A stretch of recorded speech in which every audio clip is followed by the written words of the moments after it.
Hey everybody, this is B-Word, one half of the Bleach Brothers podcast, coming at you each and every Sunday with my good buddy, Jake the Hater. So be sure to join us for this episodic journey where we talk Marvel to movies, food, or anything entertainment. A Spreaker Prime podcast. Thanks for all the dirty talk, and come back and get sanitized.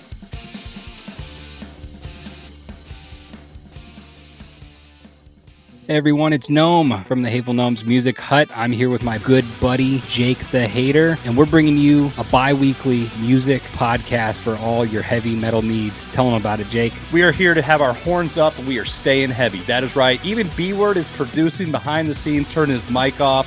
But you know what? We are going to give the fans something bigger, badder, and fucking bolder. Tune in bi-weekly, a Spreaker Prime podcast.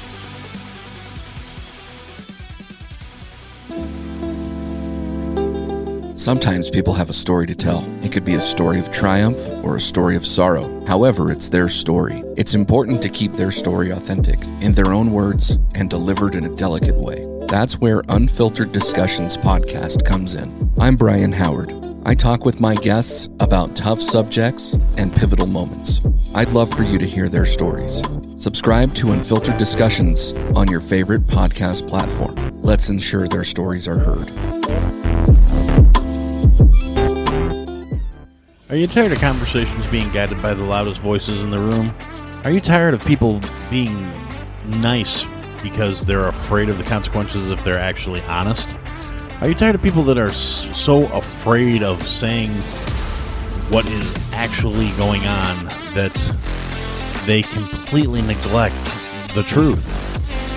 Well, if that's the case, and you want to hear something that makes you go, you know, that's exactly what I was thinking, but I'm afraid to say it, come check out I Had to Say It, the podcast. Available wherever you get your podcast fix or at IHadToSayItPodcast.com. I think I got one. All right. I don't frequent gentlemen's clubs anymore. But back when I did, if I found out that those girls didn't really like me and really want to hang out after their shift, I would be shattered.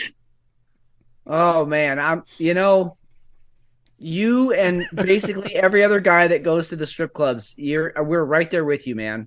Because every one of those girls fell in love with me. I know they did. I have proof. Prove me wrong. You can't. Why? This guy wants to identify as a dog. Not want to. He is a dog. Yeah. Yeah. Look, it's a very I want him to go rescue somebody from a well. You're about to listen to Whiskey Hell Podcast, a show centered on recent news, excellent craft beer, and absolute debauchery. While the guys are getting ready, you can reach them on Twitter at whiskey_hell. You can also go to the whiskeyhellpod.com or email them at whiskeyhellpod@gmail.com. At the end, be sure to drop them a review as a thank you for the content. Looks like they're ready. Enjoy the show. And listener discretion is advised.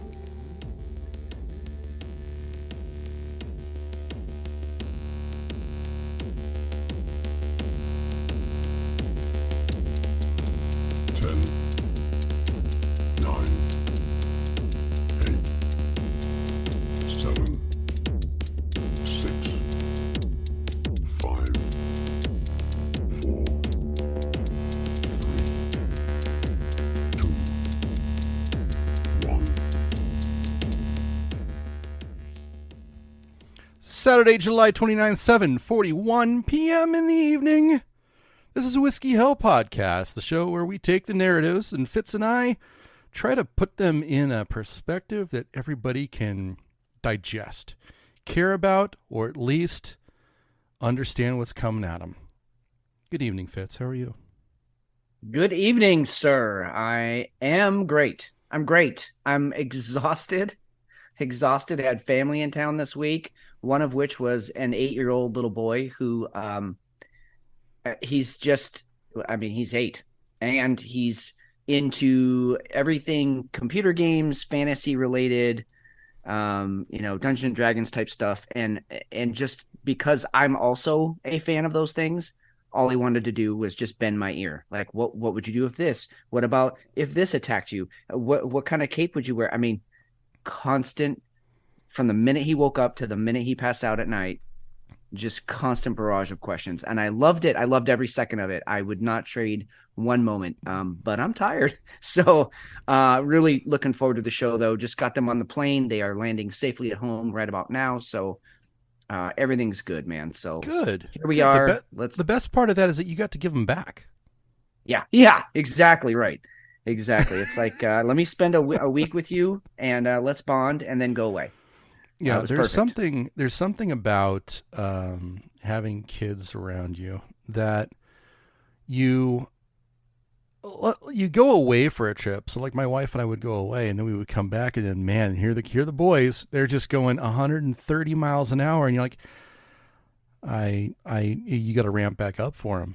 So I can't imagine the gear that you had to shift into for this guy.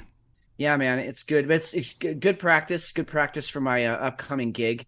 Since I'm going to be working with kids again. So yeah, no, it was all good. And he's a tough one to, he just has a little bit of the Asperger's going on. Okay. And so he doesn't relate to people very easily. So the fact that he attached to me, his dad's kind of a piece of shit and not really in his life much.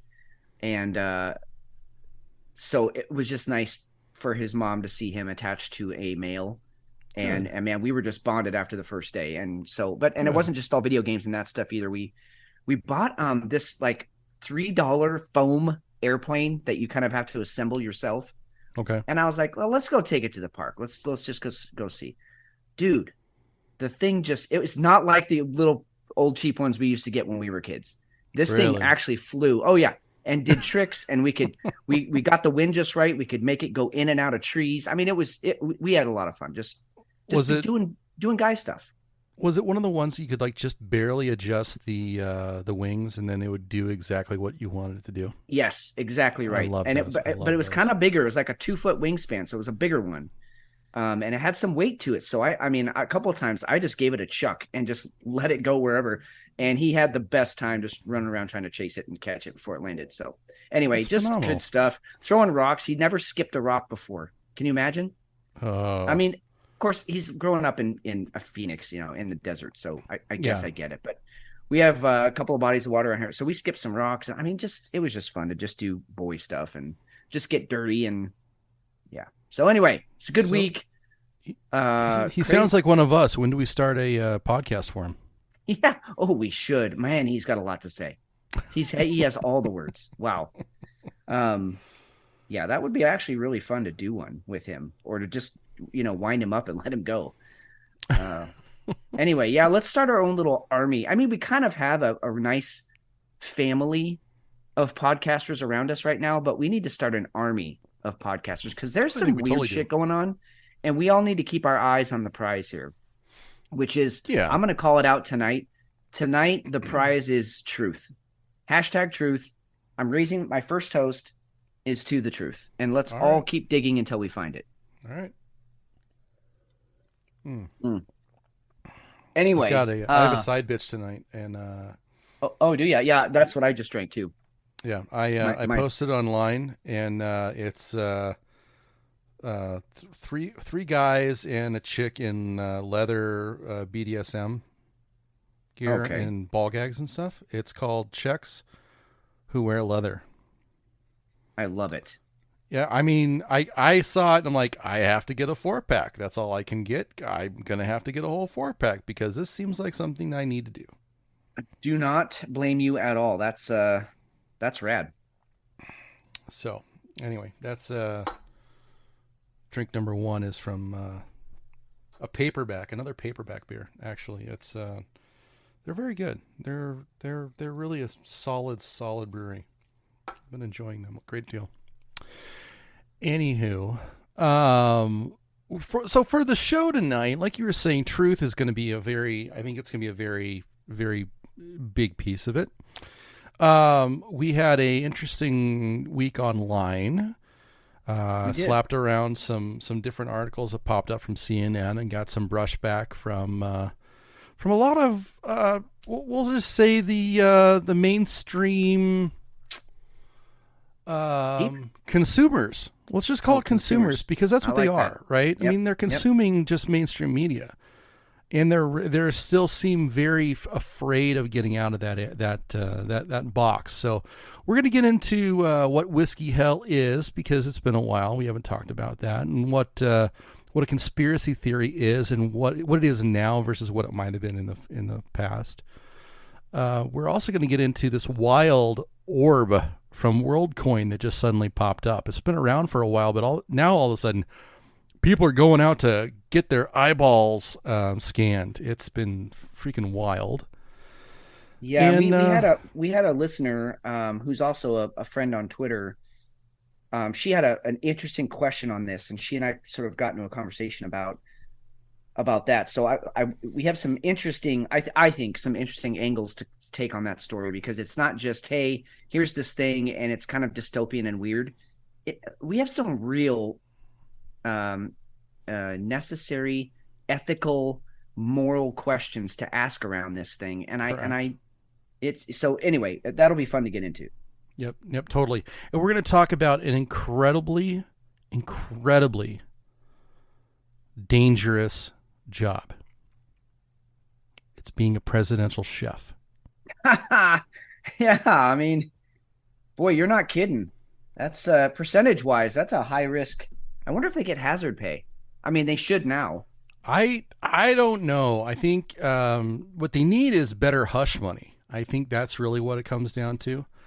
But that's just we'll totally get into that. And we've got a lot more. We've got a news drop from IRS. We've got fungus that's attacking everybody, and we should also be really scared.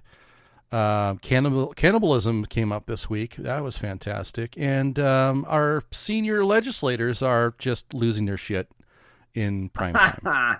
I can't wait to get to that one. Also, just in case we don't get to it, and I'm sure everybody has heard by now, but Sinead O'Connor has passed, and I this is in all seriousness. It's going to come off sounding funny, but she is why I have always wanted to have sex with a bald chick. I have a serious fetish for that, and I know it's because of her. She's done so many. First of all, she was just beautiful. You know, her voice was beautiful. She was physically beautiful. I think she was a beautiful person. I know she was troubled, but plus on top of it, she just did some badass stuff. I mean, she ripped up a picture of the Pope on Saturday Night Live. That was her big one. Yes, dude. I completely agree. So anyway, I just wanted to throw it out there now. We'll get all the bad shit out now, and then we can just have fun the rest of the show. All right. That sounds good. Yeah. Well, let's get into what you were drinking. Shit. Okay. So, one of our adventures this week, we wanted to get up and obviously see the Oregon coast, because if you come to Oregon, you have to see the coast. But it's my wife's cousin and her son that came out, and she wanted to see Astoria, where the Goonies was filmed. So we bombed up to Astoria, which is not a quick and easy road trip. It's no matter which way you go, it's minimum 3.5 hours. We took the long scenic way to get up there, so it was a full day. But we stayed across the bridge, going into Washington State, on Long Beach at a little, hotel there that was pet friendly. So we brought our dog. But in this little town called Long Beach, there was a brewery called North Jetty Brewing. And it's this little mom and pop shop. In fact, when we went in, the bartender behind the bar was the owner's daughter. Her name is Taylor, and we love her.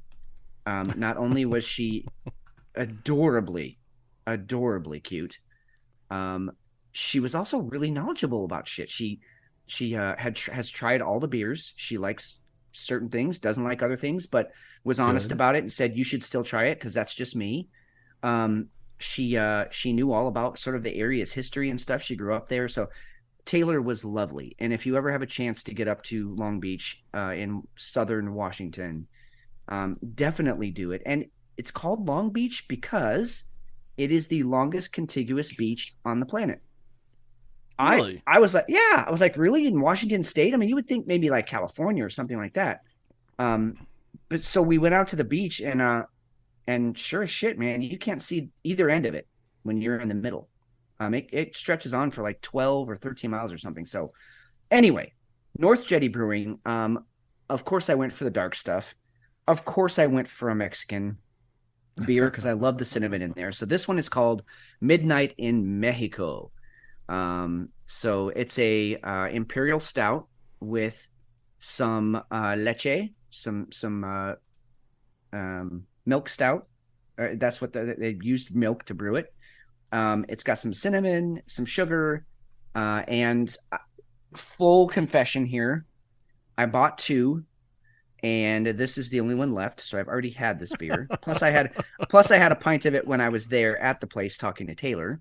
That's all right. So anyway, I've already had it, but I wanted to bring it home.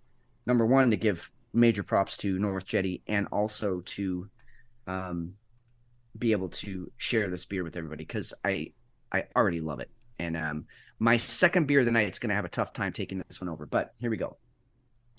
So Midnight in Mexico Imperial Stout, a luxuriously rich, dark stout with tantalizing aromas of real cocoa, vanilla, cinnamon. A creamy, full body, boasts of thick brown foam with just a kiss of spice and smoke. The beer is dark, delicious, and dangerously drinkable. Much like your women. Yeah, it really, wow, well said. It really is dangerously drinkable because, yes, it's like a 10.5%, 10.4.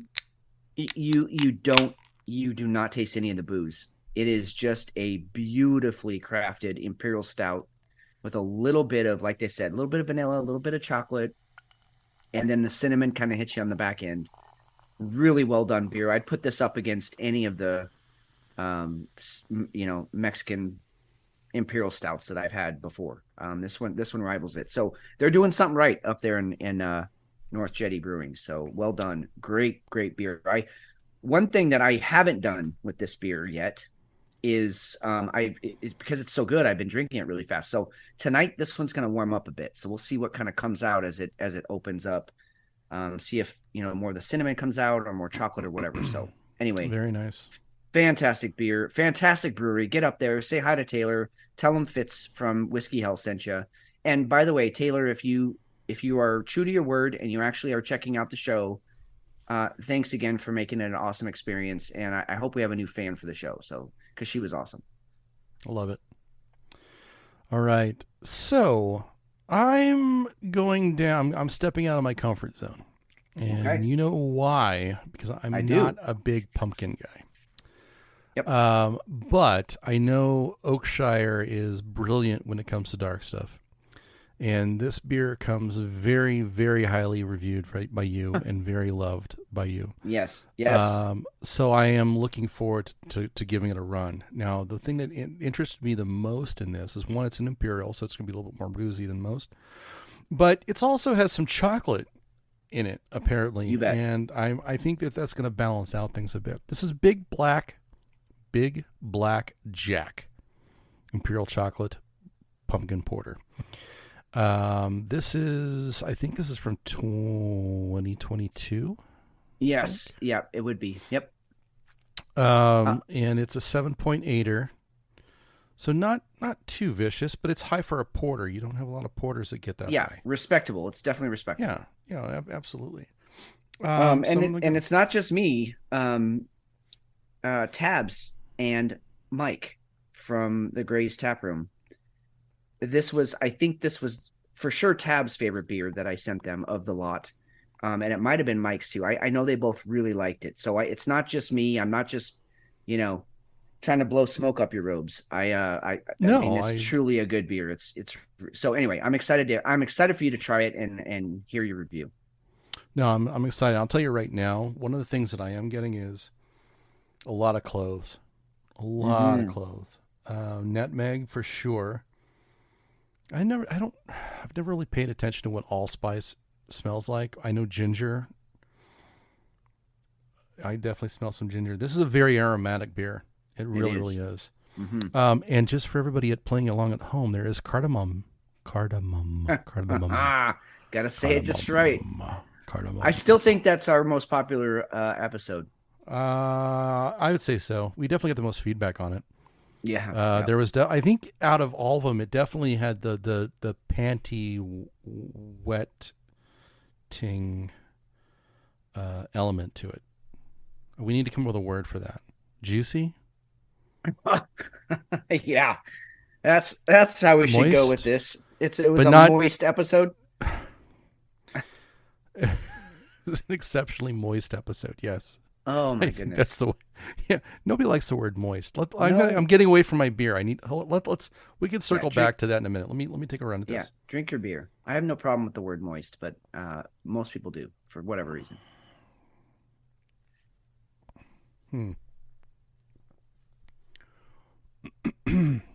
That's not a pumpkin beer. Kind of surprising, isn't it? Mm-hmm. Oh my. That is fascinating. It's more of a winter warmer. I get a lot of chocolate. I get you get a little bit of pumpkin to it, but the other spices come out in full. I mean, they are up front. Agreed. And it's a mouth puckering beer too. I mean, the salivating, the moisture in the back of my throat. My throat is getting moist. My throat is lubricated, Fitz. Dude, you're getting me so hot. Yeah, see? Wow, that's a very surprising beer. That was an absolute surprise. Thank you for sending that up to me. I really appreciate man. that. I'll tell you, for those of you out there playing at home, it's not easy to surprise McShane. So I'm thrilled. I'm just glad you like it. I rave about this beer when people ask me what my favorite beer is from the Gene area. I think they are all expecting me to say some IPA or something because that's what we're famous for. No, it's the Big Blackjack, hands down. And that's why, because yes, there's pumpkin, but it's so much more than that. It's just it's not a pumpkin beer at all. No, it's a porter. It is definitely a porter for sure. Beer first. But it is a very complex. It's a complex beer that you have two different kinds of experiences. One, you've got a great taste, but the smell that you get on the front as you're taking that drink, which I highly suggest making sure that you've got a wide mouth glass for this one, so you get the full experience. Because it's not where I thought you were going with that, but okay. Well, having a wide mouth is always good. But that's a treat. Thank you very much. I did not see that Excellent. Coming. No, I'm glad. So that's two bangers I sent you. Those are the two beers that I sent you in this last care package. They're both, to me, they're both just really well done beers. There are some breweries up here really doing some really cool stuff, and I just want to support them because I know a lot of stuff from Oregon just doesn't make it very far south or east. So I'm not that I'm trying to tell everybody that you're missing out, but I am saying you need to come here and A, visit me, and B, let's go bar hopping. Let's get some local brews going. So are you in the camp of a moist hater or a moist indifferent or moist I don't liker? care. I am completely indifferent to it, but I hear so many people, mainly women for whatever reason, they do not like the term moist. I know. I don't know why. Don't you want your cake to be moist? Totally, right? Always. I always add a little bit of Guinness to my chocolate cakes when I make them because I want that baby to be moist. And you want your steak to be moist? Absolutely. I don't want a dry steak. I want a little bit of juice in there. But a little bit of juice, but you don't want it overflowing with juice. You don't want it. No. You don't want it wet. No one wants a wet steak. No. Now here's where we cross the line. I don't think you want moist panties. I mean, if not just the girl, if we're excited, if we're getting into that zone, I want her wet. Like I want wet. So in reference to a So what girl. you're saying is no, moist is not enough. exactly. Moist is for cake and steak. It's not for, playing patty cake. I don't know where I was going with that. I was trying to rhyme, couldn't do it. Wait a minute. It was moist is not Moist is for cake and steak, but it's not for patty cake. That's going on a shirt.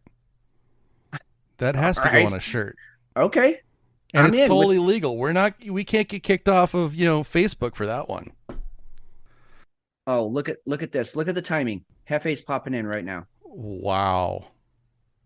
That What's was up? phenomenal. Right on cue, dude. We were just talking about where are you, and here you are. There they are. Okay, I'm sorry, McShane. I didn't mean to interrupt you. Let's get to your question. No, that's okay. I actually I had a request from somebody to follow up with Jefe on some business. Oh, okay. So we can actually do that first. Jefe, Yeah. have you now earlier in the week you had a plan for conquering all those various beers that you've been sent. Have you started that yet? No. Okay, so Tabby and Mike are really interested to know what you find, how you like those beers that they sent out to you. All right, I will do that this week for sure, and I'll report back next week. Okay, awesome. They're really excited to know. They really want to get you drunk, by the way. Really? Yeah. Well, So I join the list, man. Join the list. I popped onto their live stream before they were getting ready to go on to another show tonight. They're on like every show now. It's awesome.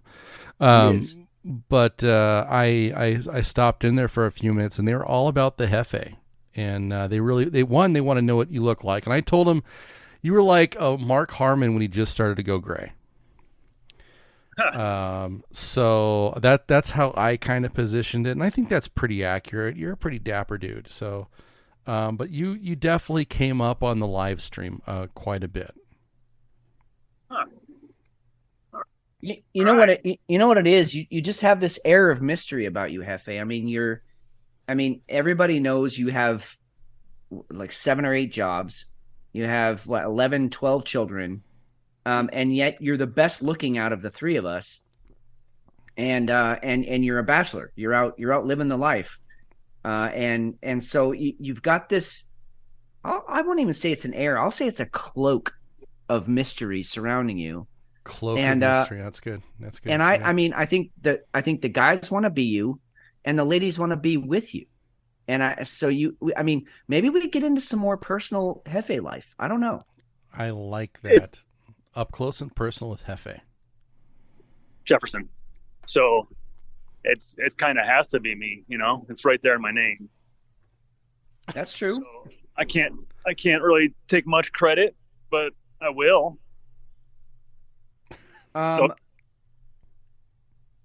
Yeah, I mean, let McShane and I build your brand, right? We're gonna be in charge of building the Jefe brand. All right. Are you bringing somebody on the show, Jeff? What's that? Are you bringing somebody on the show? Am I? It sounded like you were saying hi to somebody else. Yeah. No, I said all right. Okay. Okay. All about it. All right. Like, you were like Michael Jordan's brand, kind of we're going down that path. Yeah, absolutely. Yes, Air yes. Jefe. Yes. What kind of shoes would you like to have built around you?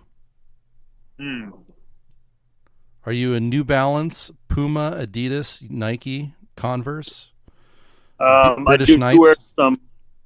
I wear. What am I wearing right now? I think these work shoes are New Balance. I think my regular ones are Asics, maybe.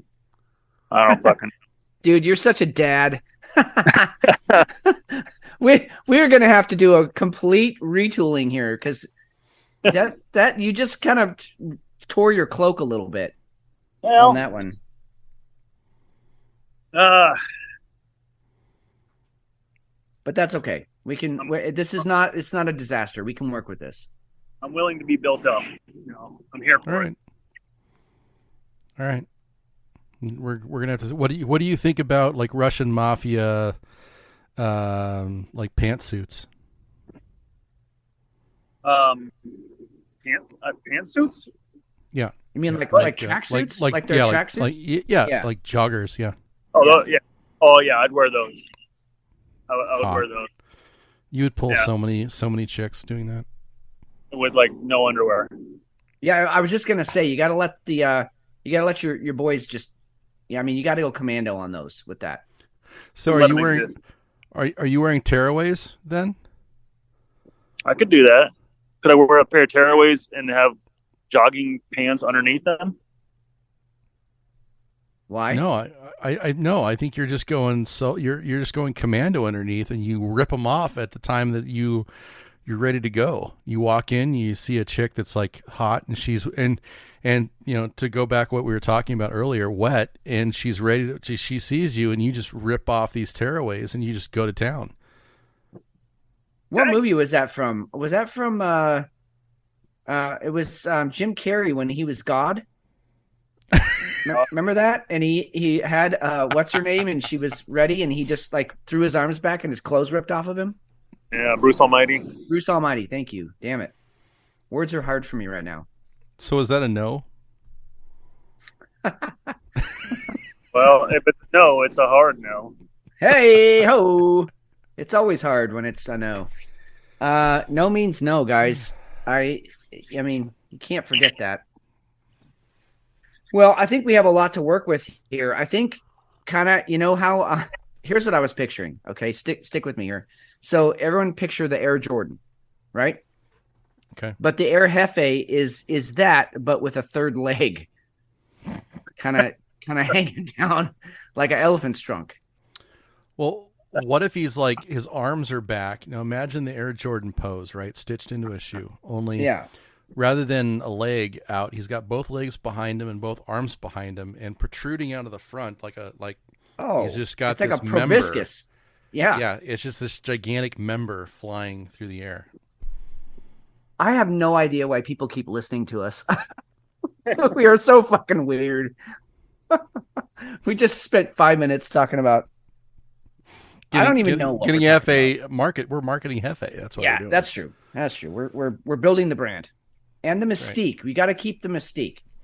Hey, I got a question for you guys. Yeah. And Jefe, this is important. So, barring anything that's personal at all, right? What would you guys like? It would absolutely break your heart if something wasn't true. And for instance, I'll tell you right now, if I found out that Dolly Parton was a guy, I would be shattered. Okay, that's a good one. So it's nothing personal. It's nothing revolving around your personal. We all know that, if we lost somebody, that would just like break us in two. But right. What superficial thing would just absolutely break your heart? Jefe? You got anything on deck? I'm thinking. Yeah, I do. It's funny, McShane. As soon as you said that, the first thing that popped into my head was, if we found out that there, okay, this is just presupposing there is a heaven, right?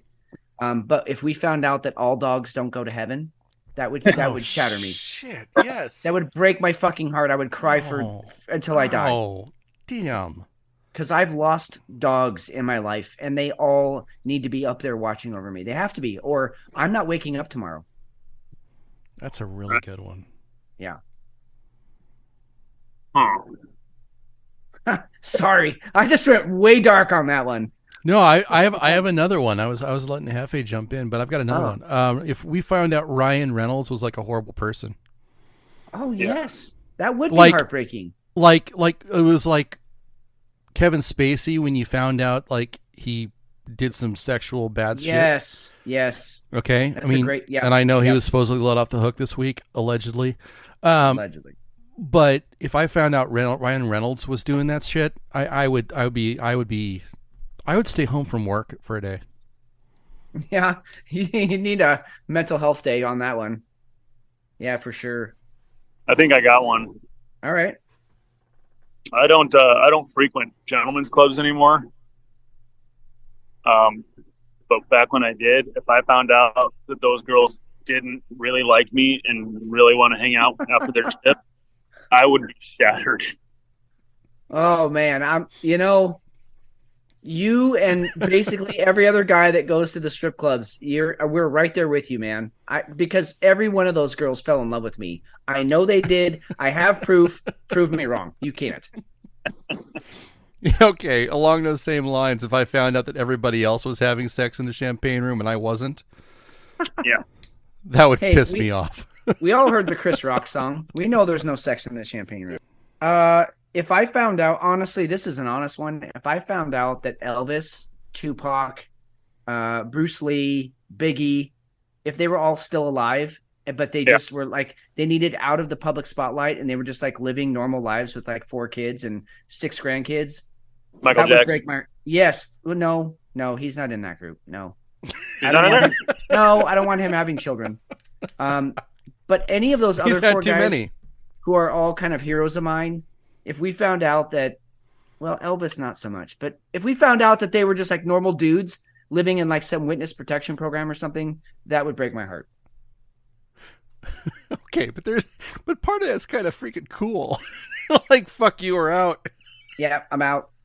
I mean, especially Bruce Lee. Like he was the Asian action star when he died. And that's why there's so many conspiracy theories around how he died and why, which we're going to get into conspiracy theories later. But, I mean, he was the thing coming out of Asia, and he was there will never be another athlete like Bruce Lee. Never. No. I don't even have the appreciation that you do. And it's just like, wow, the guy was just unreal. The fact that they had to slow the film down just so they could catch what he was doing. That says all you need to know right there. If you know nothing about Bruce Lee, that's a fact. They had to slow the film down just so they could keep up with him. And even then, they didn't have the film speed back then, the shutter speed, so they told him to slow down just so they could catch it all. He was half cat. The dude was just sick. Anyway, that's another one that would. Oh, you know what? I heard an interesting. This is a quick one. Jefe, I know you have to go soon, but so you can answer this first. But if you could make an ultimate fast food meal, but you could piecemeal it from all these different places. Like you could get a drink from one place, a sandwich from another place, and fries from another place, and then like an ice cream cone from what would be your ultimate fast food meal? Wow.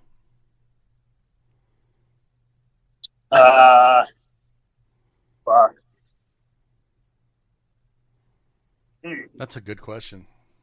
It is. I had to think for a while on it before I answered it. Yeah, I got to think about this. All right. Well, while you're thinking, I'm going to go ahead and throw this out. Carl's Jr.'s Western Bacon Cheeseburger. Okay. Carl's Jr.'s actually, no. Let's go McDonald's hash brown. Oh, shit. Coming out of left field. Nice. Yes. Yeah, those are freaking special. And probably any place that I can get a beer to go. All right. Fair enough.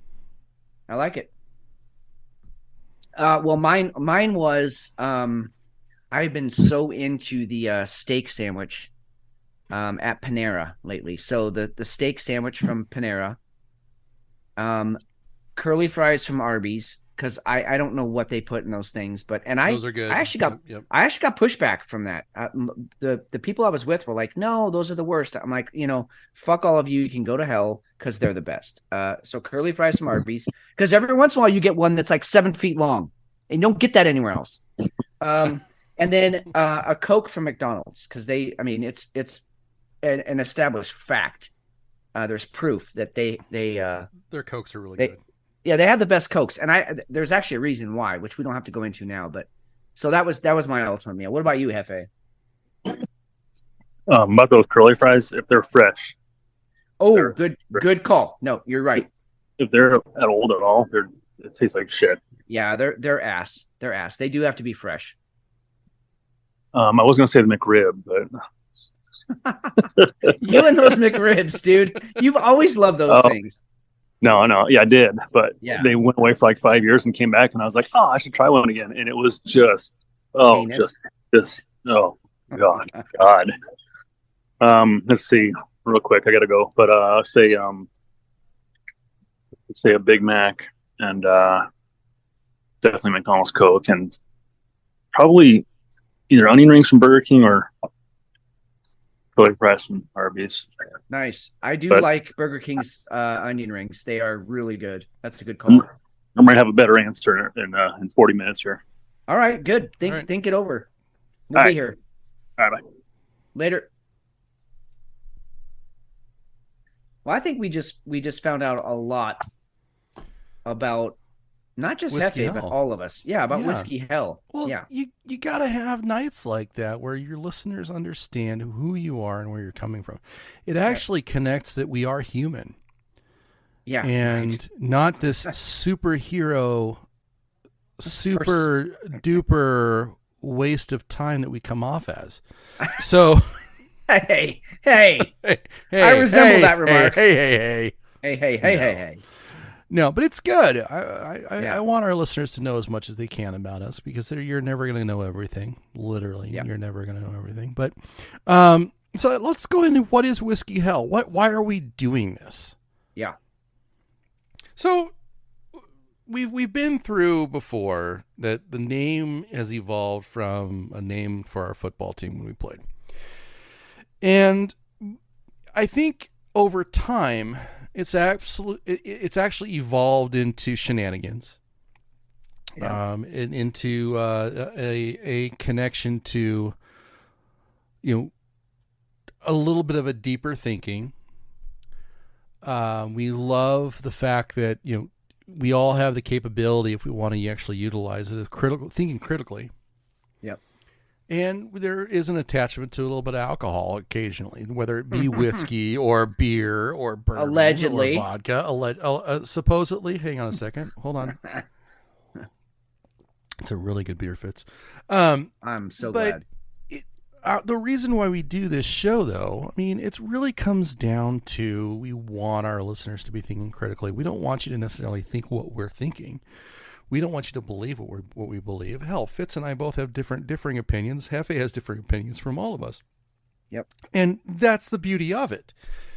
That's the community that we want to build. We want everybody to be thinking critically. We want everybody thinking freely and then being able to have a conversation. That's why we do this show. Yep.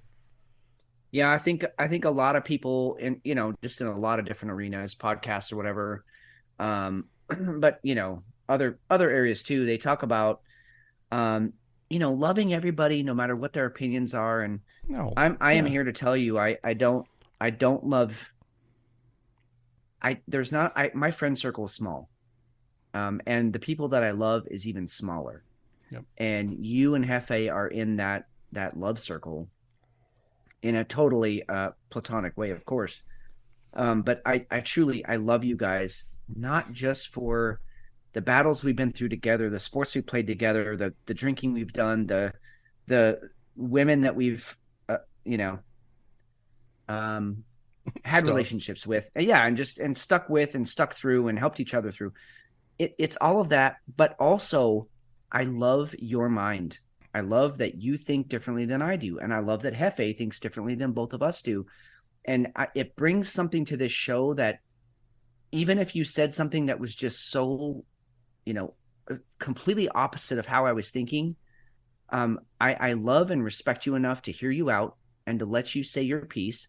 And then I get to come back at you with what I'm thinking and feeling. And then we get to have an actual debate, which is what needs to be happening in the world more right now. Instead of people being censored, instead of when someone asks questions, you get ridiculed for it. And what are you, some kind of conspiracy theory? We need to be able to ask questions. We need to be able to think critically. That is the name of the game here. And I fucking dig that about us. Also, that we can take a really, let's be honest, COVID made this show. We would not be doing this show if we weren't trapped at home, A, and B, McShane and I wanted to keep connecting, but to also talk about the bizarre state of the world.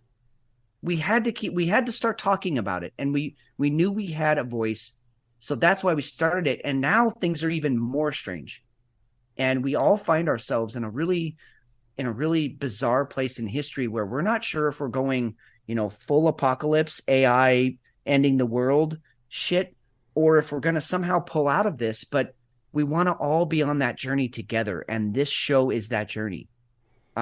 We change our minds from week to week, man. We find out new stuff, and we admit we were wrong last week.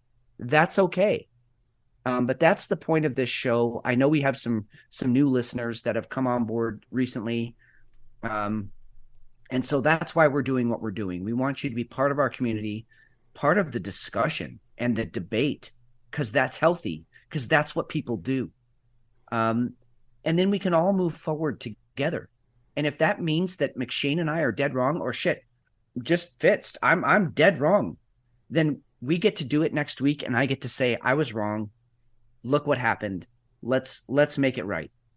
And that's a beautiful thing. And we don't have that in any other area in our lives. We're not honest with our spouses like we should be. We're not honest in politics. We're not honest with our kids. This show is honest. And that needs to stand for something, because honesty, if you take it to its end game, it is the truth. And so we're truth seekers. We are being honest about our flaws, and also about the shit that we do pretty good. We're honest about that too.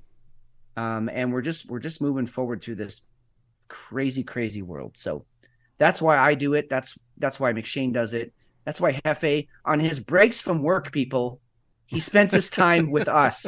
That's incredible. And that's huge. That's how much we all love this show and want to do it. So anyway.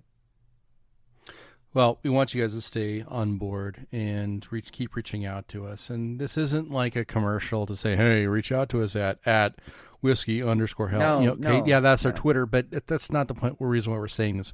We want you to understand where we're coming from. And it's very, very important that we explain that, because quite frankly, a lot of these influencers and supposed do-gooders don't do that. They, 9 out of 10, rake in some good money, especially when you look at what everybody's getting off of Twitter that we can't get subscriber application reviewed for. But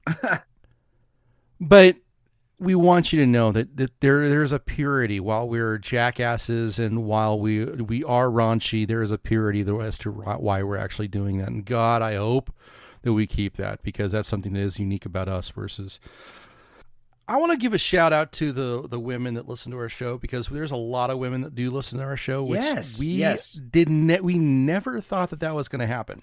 In fact, right off the bat, when we got feedback from a couple folks online, hey, these guys are really fun. It's a really great show, but it's very much a locker room guy type of scenario. So great content, but this is totally for guys. Well, I am most proud, and I love our guy supporters, but I'm most impressed that we have so many amazing women that dig our content. So thank you, ladies. Then in fact, this is my toast here to the ladies of Whiskey Hill. I'm glad you did it, because if you didn't, I was going to. Cheers.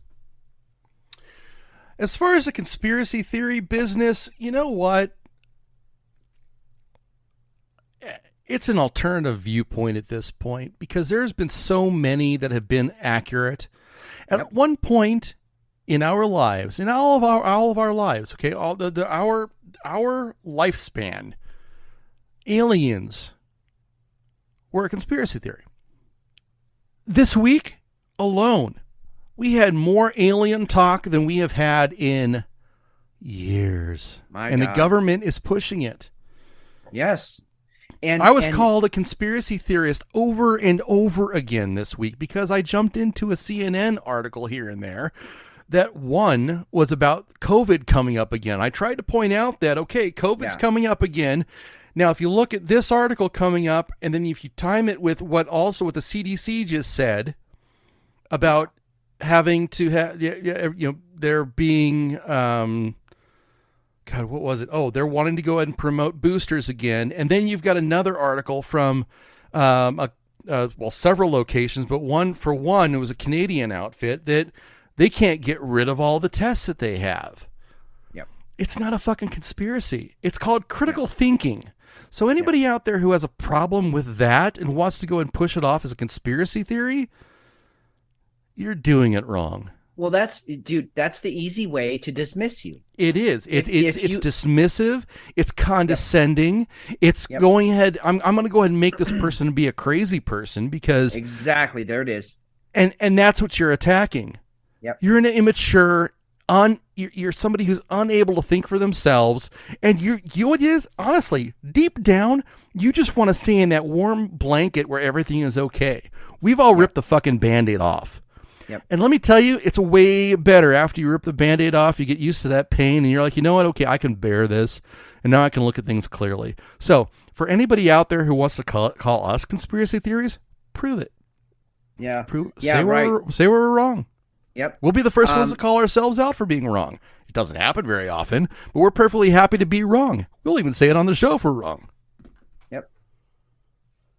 Yeah, I wore a shirt today that said, demand proof and think critically. And we went out to a really kind of popular event here in Eugene during the summer, the Saturday market. God damn, people were complimenting me on that shirt. I think that there is a certain segment of the population, our listeners for sure, who are craving an intelligent conversation about these things. It doesn't mean that if McShane asks a question or I ask a question about the validity of the COVID vaccine that we are anti-vaxxers. It's just, I want to know, how come all these kids are falling over on the athletic fields? How come LeBron James's son fell over due to a heart attack? He's 18. He's in tip-top shape. Why did that happen this week? When was the last time you had athletes that age having heart attacks? What was the name of that kid, the college basketball player? I know you know who I mean. He collapsed on the court, and it came out that he this was back in the 90s, I think, maybe 2000s, but it came out that he had a pre-existing heart condition, and he probably shouldn't have been playing basketball in the first place, but he loved the sport, and he died. I can't think of what his name was. It started with a G, or it had a G in it. I bet if Jefe was here, he would know it right away. He would totally know, and he's going to listen to this in his car, and he's going to shout it out. He's going to be yelling at us, yeah. Anyway, that made national news that one player fell down on the court during a game. We have literally hundreds of soccer players, hundreds of basketball players from around the world. Hank Gathers. I knew it was a G. Thank you. Because it was the day after my birthday. I'll never forget that. We were all hungover, and then this news came in, and we were like, oh, my God, my hangover doesn't feel so bad now because that poor kid died on the court. But that was legit. Anyway, I mean, that was like a valve disorder. Yes, right. It's not just he happened had a heart attack like all these other players. So when we say these things, when we talk about these things, we're questioning openly. This shit doesn't make any sense. This isn't what we grew up with. What caused these things to happen? We're going to get into Worldcoin and this orb that that they want you to put your eye in there and let's go ahead and get your biometrics. Why are you going to use that, dude? Common sense is not common anymore. It has literally left the building. No, it's not. And now it's being made a mockery of. Yeah. And that's why we need to keep doing this and keep shouting out, this doesn't make any sense. That's kind of fucked up. It's really weird that this happened. Why do we have, why is being a chef so incredibly deadly? Hazardous? When you're a Democrat. Right. One thing that I think we brought up a little bit earlier, I want to touch on it again. When you, back in the day, well, okay, I'll just say it the way it is. When you start seeing article after article and the same narrative being put on multiple mainstream medias all at the same time, the verbiage is the same, they're using the same quote unquote data. God damn, I hate that word now. It happened with COVID. It's happening with climate change, and it all happens at once. It's not like, oh, hey, wow, it got really hot over here. This is why we call it a narrative. Yes. Right. And so maybe locally they're talking about the heat, but not worldwide. Well, now we're hearing about a heat wave in London in the UK. But did you hear about the local newspaper? I'm gonna have to look this up now. The local newspaper that clapped back at the BBC because the BBC was quoting these insane temperatures, like 56 degrees Celsius in London. And this local newspaper was like, we have a thermometer outside of our building and it says it's 42. So like, what are you saying? 56 degrees Celsius is 132 degree Fahrenheit. Which would literally be like the record for the hottest temperature on this planet ever. And so they fired Arizona back hasn't gotten above 120. Right. Sorry. I think 120, 123, depending on where you are in the desert. Right. So this local newspaper said, "Hey, you guys are full of shit. This is our local temperature." No. And then Italy did the same thing. Yeah, you know what the BBC is doing? They're suing the shit out of this local newspaper. And you know what? They'll win because they have more money, they're bigger and better, and they're going to just come right over the top of these guys and they won't be a paper anymore. That's what's happening is the rich are just coming over the top of the rest of us, and it can't. My point is it can't stand anymore. We all need to demand the fucking receipts. Show me the goddamn temperature gauge that's saying that it's 56 Celsius in London. You got to be shitting me. It's not. We all know it's not. It's not 56 Celsius anywhere on this planet, including Phoenix. And in fact, most of you watch this. They are going to say that July is going to be the hottest month ever on this planet. That's the next narrative that's coming out. It's already out there. It's already out there. It's the hottest month ever. It's not. I mean, especially here in the U.S., most of the U.S. has been below average. There's been a few hot spots, but most of us have been below average. So anyway, you start seeing these narratives and they're everywhere you look. You know it's false. Let's get into beer two. Thank God. We'll be right back. All right. All right. So beer two. Fitz, that blackjack actually threw me for a loop. I was going to go a different direction with my beers tonight, but because of the flavor profiles and things, I'm not going to go the first direction that I picked. I was going to go sours and something way different, but I'm feeling a totally different night now, so I'm changing things up. I love it when I can throw you a curveball. I really do. It's one of the few joys in my life. Well, you did a good job this time. Nice. So I'm calling an audible. Okay. This is a beer by Pipeworks. Okay. All right. And it's called Rocky Road. Now, I have actually resisted beers like this in the past because I love the ice cream, but the idea of that being brought into a beer just doesn't do anything for me. But I wanted to do. I told Miss Darkle and Hyde that I was going to go and I was going to pick something different tonight and something interesting. So that's what I'm going to go with. So I'm going to be a little fearless in that respect. Love it. So I wanted to go ahead and do this one. It is a Pipeworks beer. It is a dark dystopian looking. Well, actually, it's not even dark dystopian looking on the pan. It looks like our road system. You know, you've got potholes everywhere. It looks like we're going into Chicago. It looks like it's Chicago that they're going into. There you go. Yeah. Just road barriers and shit everywhere, and it looks like it's going to suck. I don't think the beer is going to suck because I already, I got a whiff of it and I was happy with it. But and Pipeworks is phenomenal. I was going to say it's Pipeworks. They do a really nice job. They're a solid outfit. Yeah, they absolutely do. Which is kind of funny because I'm not coming across their website. That's odd. There we go. There it is. Are you? Yes, 21? I'm 21. I am. Yeah. Yay.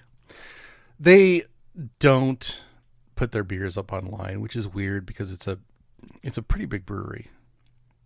I think don't they I've change never their understood that. don't they change their stuff up pretty often though? I mean, Yeah, I think they do. And I swear I think I did something weird to find the last Pipeworks that I had. their actual lineup, yeah. I don't know. I don't know. It doesn't matter. It's fine. The beer is all that matters, right?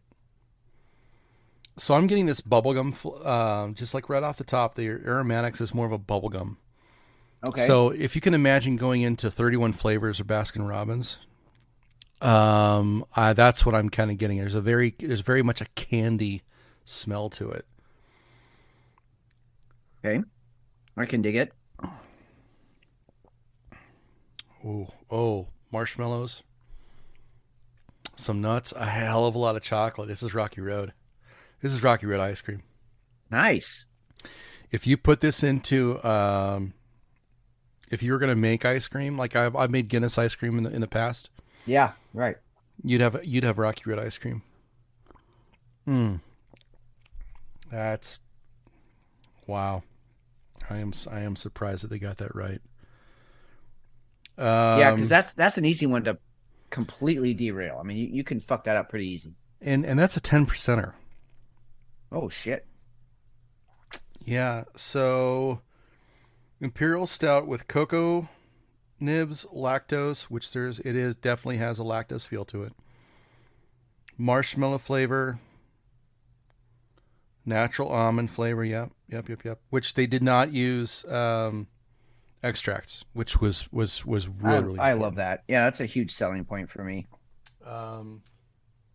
Yeah, I'm happy with that. It's going to be a battle though to see which one's better as far as the blackjack and this one. I love it. I mean, I like a good fight. Yeah, that's going to be good. What do you have? Well, I'm completely like switching things up here. I went with a Drecker. And I went with the Tropical Crisp Slang du Jour. Okay. It's a sour a la mode. So it's a fruited a la mode sour. Mango, pineapple, coconut, granola, lactose basically are your ingredients, other than the actual beer. I have no idea what the ABV is on this thing. It doesn't say it on the can anywhere. I've been looking. It's a Drecker. It's a Drecker, exactly. So it could be anywhere from a 4.8 to a 15. We don't know. I actually had two Dreckers today, both Dippas. Oh yeah. They don't make a bad beer. No. It's going to be a challenge for you to say, well, this one's way better than the other one. This is okay. I mean, everything I just read to you, it's all there. But there's a weird, okay, I'm going to date myself here, and I'm probably going to date you too. So sorry. Remember, the old carbon paper? Yeah. You'd write on the top sheet, and then you'd have like 2 or 3 or 4 copies below. They would all print down from the pressure of your pen. But there was a certain smell that carbon paper had. Yep. It had that carbon paper smell. This beer has that flavor. Really? And it's not unenjoyable. I'm telling you right now, I'm being brought back to my early teens, in high school, into the military, because my God, we had to fill out carbon copies for every bit of paperwork in the military. Yeah. Yeah. Which one is it? Which slang du jour is it? Slang du jour. It's the Tropical Crisp. Tropical Crisp. Okay. Tropical Crisp, which I'm not even sure. I mean, I don't know when this thing was brewed. I mean, like you said, it's a Drecker, so I don't know what year it was brewed. I don't know. Drecker doesn't care. They don't. That's care. the beautiful thing about it. Drecker absolutely does not give a shit. There it is. No, that's the banana coconut cream pie. It has that same guy on it, and that's kind of the color scheme. But yeah, no, they don't give a shit. It's not even on there. Well, anyway, I'm drinking it, and it's pleasant. I'm going to tell you right now, it's not going to beat Midnight in Mexico. Okay. I mean, that thing's a donkey show in a can, and we all know we love a good donkey show down in Mexico. So, yeah, this one's more of a this would be a nice bonfire on the beach beer. Okay. I mean, it's fruity, it's summery. It's definitely got its highlights, but it's not going to hold a candle to that Mexican Imperial. That thing was fabulous. So, all right, that's okay. Yeah, it's okay. That's a slang du jour. Yeah, tropical crisp, sour a la mode. All right, so. With that, let's go in to actually get into some of our show. Okay, great. We haven't actually done that yet. No, we haven't. I mean, we kind of did a little bit. Well, but... we tiptoed around it, but we got the stuff that we really wanted to make sure that we made the points that we wanted to make just about the show and the state of affairs, which is important. The biggest thing that I want to get into right now is going to be this bullshit with Worldcoin. We're going to go ahead and throw it out to Professor Saint Ange. You guys can go ahead and follow him. It's at Prof Saint Ange, Stonge. We've had him on the show before. It's an absolutely fantastic take on things. Billionaire ChatGPT co-founder Sam Altman wants to scan your eyeball to build a global database of all humans. What could go wrong? Now, you might ask why Sam, a co-founder of one of the world's most successful tech companies, is screwing around with totalitarian crypto tokens. But then he has long been interested in left-wing causes, including years pushing a universal basic income that would bribe millions of voters out of work and onto the couch where they can become permanent parasites. Well, permanent until their voting kills the economy and they have to go scavenge trash dumps with the rest of us. Meanwhile, of course, ChatGPT's hoovering up and training on all the information in the world is arguably just as scary as a global eyeball panopticon. So what is Worldcoin? Why does it matter? And what comes next? George Gammon put out a tweet recently summing up Worldcoin as a, quote, combination global digital ID, cryptocurrency, AI, and UBI. Adding, it is literally not possible to create something that sounds worse, and comparing it to a private sector CBDC, which sounds about right. The idea is that all humans would have a unique, verified digital ID, which they could use to buy stuff. Perhaps they would need to buy it, to use it to buy stuff at some point. They could also use it to prove they are not AIs. AIs don't have eyeballs, you see. And he promises Worldcoin would slot us all into a global UBI that offers no escape from being sorted into parasite and livestock. So far, several million people have signed up, mostly in third world countries, in return for 25 Worldcoins worth about $2 each and likely to plunge. Apparently, they only get a quarter of that in third world countries since eyeballs are cheap in Indonesia. So you walk in, you put your eye on a big shiny orb that steals your soul, captures your unique eyeball print. From that day forward, you are part of the solution, like it or not. Worldcoin is rolling out 35 orbs around the world with more to come. Don't worry, though. They promise total privacy in this Eye of Sauron, which is hilarious, given it will take about 8.5 seconds for governments to demand access to a verified biometric identifier of all of their citizens. Tax evasion, terrorism, pronoun abuse, pick one. What would governments do with that information? Worldcoin helpfully lays it out in a graphic. Control over social media use, telephone use, healthcare and financial access, travel and mobility, so a digital Berlin Wall, even food and sustainability, everybody's favorite eating of the green bugs. Bottom line, crypto tokens are kind of dead at this point, and I can't imagine this will go anywhere unless he can get a government to mandate it. Still, Worldcoin is just one of a number of pushes to pervert crypto into a totalitarian tool, joining Unicoin, the IMF adjacent crypto token, and of course dozens of national CBDCs. It is one thing for billionaires to waste money on quirky hobbies, but it would be nice if they were not building a totalitarian panopticon. Just as the original internet was a tool of liberation that was then turned into Big Brother's favorite henchmen, it would be a tragedy if the decentralization of blockchains too were turned into a totalitarian tool. Okay, we'll be watching. See you next time. So, Jefe, you just joined us. What if you and your casino was not going to be able to allow anybody into the casino unless they pass the biometric scanner? How would that be for business? That would hurt business quite a bit. Well, but what if you're only getting the very best people who come in then? I mean, maybe that's okay.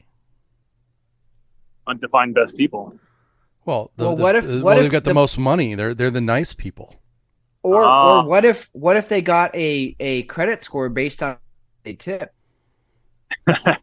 Only the best tippers are allowed in. Yeah, right. Well, the casino doesn't care about tippers. Well, Right. no.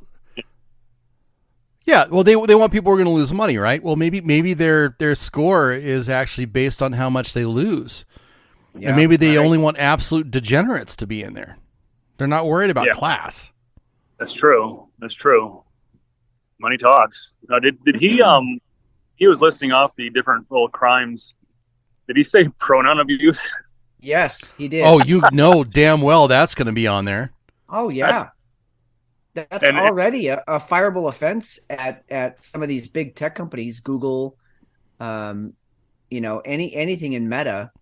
If you address somebody incorrectly, I mean, a mistake is a mistake. But if they put on their email what they want to be referred to as, and you don't refer to them as that's instant. Yeah, you're instantly let go.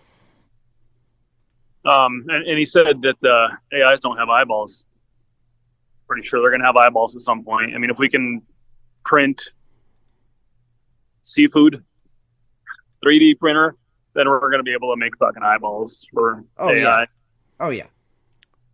So, am I going to have at some point the ability to have someone's imprinted eyeball and be able to use that as my way to get, let's say I just want to leave my compound, my 15-minute city, to be able to go and get milk. Okay, can I go ahead and get a bootleg eyeball to go and get through my scanner? Yeah, exactly. Goddamn right it is. There's always going to be a black market for these things. I mean, you show me a vaccine passport, and I'll find you 15 fucking guys who are already working on how they're going to make black market. I know 15 guys who've already done it. Exactly. So, yeah, they're going to figure out a way to 3D print an eyeball, a testicle, whatever you need to get through the gates at the airport. It'll happen. And if you have the money to buy it, it's yours. So we've got the white paper up, so you can see exactly what Sam Altman wanted to do by this. Okay, it comes out as this altruistic, beautiful thing, and it is one of the biggest wolves in sheep's clothing. And the thing that bothers me the most is that it's private. It's not even the government doing this. It's private. And what WorldCoin is doing, what Sam Altman's doing is he's going to go ahead and he's going to put this out there, and he's going to hope that he can go ahead and sell this off to the government for a couple $2 billion and then walk away. That's exactly what he's hoping. Because there isn't anything in place right now that is going to be able to do this as far as the United States. Now, China has it. They've already deployed social credit scores and facial recognition. They're already doing it. They're already doing it. They're already a decade into this experiment. And you know what? You know what's scary is the CCP really likes what they found. They really like what absolutely. they've been able to do with it. So, I mean, you can't tell me that governments around the world aren't looking and going, if we could get people to buy into this willingly. Now, just a couple minutes ago, McShane, you showed people are literally standing in line for hours to get their eyeball scanned by this thing. Yep. They're willingly fucking doing it. And what they're getting is an equivalent of in this WorldCoin. Okay, so there's two things. WorldCoin is the crypto, right? Attached to the crypto is information that is going to be your biometrics. Okay, so we're talking about blockchain. And then you've got the orb. The orb is the only thing. All the orb does is this ominous fucking silver ball that scans your eyeball and says, okay, this is McShane, this is Fitz, and this is Jefe. Jefe we like because he's a dealer and he's personable. We don't like McShane because he doesn't like people. And Fitz works with kids, so that's cool. So that's how it's going to end up breaking down. I'm riffing, so don't. I mean, just no. Hear me out. Yeah. But that's what the orb is going to go ahead and do. It's going to take the biometrics and then your whatever you put on your application that says who you are, or your biometrics is going to go into the system, and the system's going to go, okay, now I'm going to go ahead and scan the internet. I'm going to see, okay, what does McShane do? Okay, what are you guys in? What's on your social media? You know, that's weird. Jefe, you don't have a social media, so I don't know what to do with your score. Fitz, you've got a social media, but you can't stand how the climate, how you handle climate change, how we're handling climate change. That's a strike against you. So that's where this is going. That's where this is going. And right now it's private. People are lining up to do this shit, and it's private. And for the WorldCoin, people are getting like the equivalent of like $60 in this WorldCoin crypto.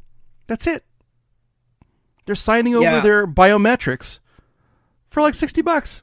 So two things. One, what if just your association, like let's say I'm the bad actor in all this. Like I'm against climate change, I'm against the vax, but you guys are my buddies. And they find out that we have a group text together, even if we weren't doing this show. We just have a group text.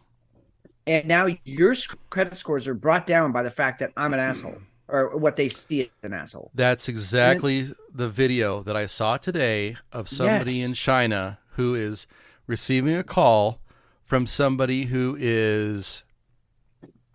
does not have the right social credit score. Now, an alarm goes off on the phone. It changes your ringer to an actual alarm so that anybody that you're near knows that you're talking to so-and-so who has a low social credit score. No way. Oh, my God. No, Jesus Christ. And that is actually probably pretty easy for them to do. That's probably pretty simple. Oh, it absolutely is. So a question that was brought up by a listener of ours, and again, her Twitter account is private, so I'm not going to say her, but we'll just refer to her as Calliope. She said, so what guarantees do we have? The question she asked, what guarantees do we have for the privacy of this information that we're giving away? In other words, like our biometrics of our eyeball and then everything associated with our bank accounts, our social media stuff. What guarantee do we have? And my answer was none. Zero. There are no guarantees. In fact, I'm going to guarantee that shit is being bought and sold already by companies to other governments. You're already fucked. Just by standing in that line, they already got you. Correct. Here's that. This is a video that was posted by Wall Street Silver. 你拨打的机主已被德州市人民法院发布为失信被执行人，请多出题，尽快履行生效法律。 So you've got these two guys standing in this room, and they're testing it out. And if one guy has a lower social credit score, the other guy doesn't, as soon as he calls him, now everybody's aware that this guy, hey, you're conversing with somebody who has a terrible score. They're not a good person socially to be able to be around. And Sam Altman of WorldCoin is perfectly cool with this. I think well, let's say a year ago. I think a year ago I was concerned. I knew about the CBDCs. We talked about it on the show. And again, people said, "Oh, that's just a conspiracy theory. Stop it." Well, now we're here, and it's a real fucking thing. And now I'm past concern.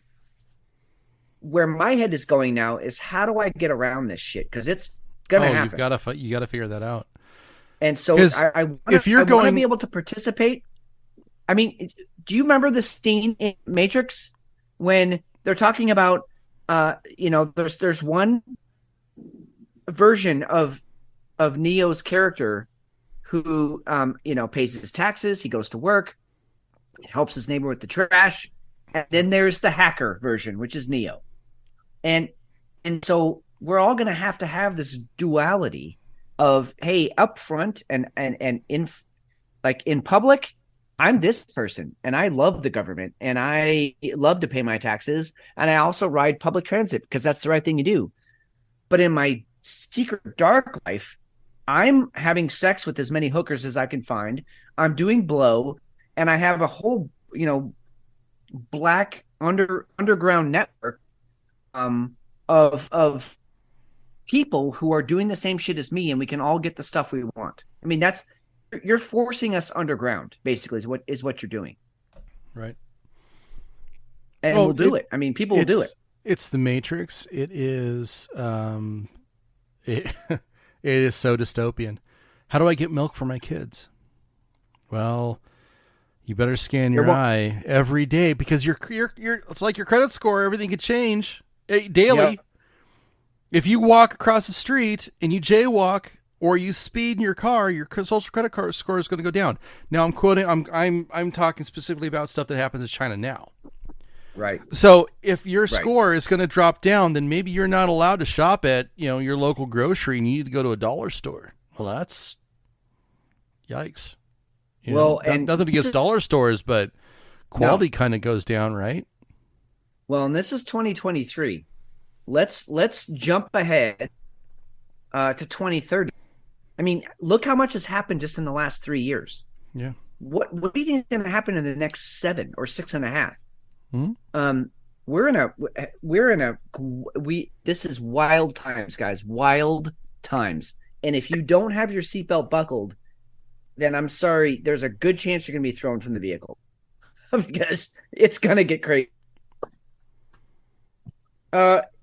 Just on a quick side note, Jefe, how's the night going? Are you, are there some tippers in the house tonight? Not that I've seen. Motherfuckers. Yeah, it's shit. And you should be able to go and weigh on their social credit score and weigh them down. Absolutely. Fuck those guys. One star would not recommend. Hey, real quick. Give me an original Chick-fil-A sandwich with the sauce on the side, McDonald's fries, and a Popeye's frozen lemonade. Oh shit! Yeah, that's an expert. That's an expert take. All right. You were thinking about that. Were you on a dead spread, and that's all you were thinking about? Nope, I was thinking about it while I was dealing. Ow. Oh, boom! That's our boy. Right. My boy is wicked smart. Later, dude. All right, see. Oh, okay. Oh, damn it! I had one more that I wanted to throw out there for him. That sucks. Barack Obama's personal chef. He's dead. Yeah. Okay. So yes, he's dead. The circumstances around his death are, at the very, very least, they're suspicious. At the very worst, we actually have pictures of Barack Obama's hand being cut up and sliced open. Okay, I actually somewhere in between. Yes. Yeah. Yes, there's somewhere in between, because I saw your pictures of his left hand being all jacked up because he had a black eye and there was like another bruise like around his collarbone. Yes. This is it was like I think he was out on the golf. I think he was golfing or something. Whatever ex-presidents do when they're jagging off. It's really odd. It's very, very strange, especially when you go and you add in that the Clintons' chef drowned as well. Yeah. Yeah, and apparently, I mean, Obama's chef, there's video of him out there swimming. I mean, I wouldn't say he's a strong swimmer. I mean, he's not going to be a Navy SEAL. No, but he's not an amateur, though. No, but he knows how to swim. So drowning, and it was in a lake. It's not like he was. Yeah. Look, he's doing a back kick. Yeah, he's floating. In show notes, you guys can go ahead and see it. He's doing a backstroke. He's a competent swimmer. No, he's not great. But for 45, he's a built dude. He looks like he takes care of himself. And he wasn't it's not like he was, on the shore and a riptide took him out. No, he was in a lake. He was in a pond that's 8 feet deep. It's 8 feet deep. Yeah, he could have sunk to the bottom, pushed his way back up, and taken a breath indefinitely. Literally until someone rescued him. You don't drown in 8 feet of water. All right, unless someone's holding you down. So here's the conspiracy theory of it, right? Why is the cop's call log left blank? Fox News alert. The Daily Mail is reporting that there's something strange going on with the police call logs on the night Obama's chef drowned. In the section where the cops are supposed to write the reason for the call, it was left blank. Could be a mistake, but every other call that night was properly filled out. Police haven't released the 911 call yet or said who made the call, but the logs also state that the call came from an address 2 miles away from the Obama home. But when this story first broke, we were told it came from the Obama's property. We're also finding out the 911 call was made by a woman. And we'll keep you updated on the story and give you answers as soon as we have them. That was Jesse Waters on Fox. Take it for what it's worth, but... Come on! He saw Michelle's penis. Yeah. And that, and maybe some other nefarious shit, which we're not even going to talk about on the show because it's not worth talking about. If it's really happening, it's terrible and heinous. If it's not happening, it's terrible and heinous. So we won't even mention it. But yeah, who knows what that guy saw? Who knows what the Clintons' chef saw or heard? I mean, you think, okay, it's a power dinner, right? You got all these heads of state. You got the CIA director all the time. All the time. Whoever. And then you're bringing out you're plating the food. You're bringing it out. You're serving it. You're you're glad handing the high rollers. Who knows what you hear? Who knows what you see?